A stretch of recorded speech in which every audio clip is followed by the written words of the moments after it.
Khi mày đám cưới nhưng không quen ai. Chào cậu. VL vai rộ tăng thuế là chết tao. Em à, em ở đâu em? Đứng xem tờ sợ bị bắn. Giang Quân Trung. Cứ tranh nhau cầm cúp thôi. Tao thấy ngại hộ hai ông. Cái đằng sau dở to mà không lấy. Không được ép vào G giúp lớp. Khi mày đi học thêm nhưng không quen ai. Biết vô địch rồi nhưng mà để ý chấp tí.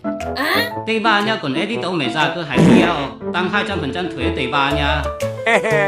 Tung tung tung tung tung tung tung tung tung sahur. Trông chà bi hài VCL. Muốn đứng xem to lắm mà chúng nó đẩy ra rìa vẫn phải cười để lên hình. Tôi về chúng nó có dắt mẹ mình đi để đinh công ạ. Thuế Tây Ban Nha. Ép vào nhóm nóc nhưng không thành. Khi cả lớp mặc theo The Z code nhưng không ai báo cho mày. Thằng chả muốn làm tâm điểm mà. Công an đâu? Biết là điều ai quan tâm. Về đồn cho tao. Đéo ra con nè.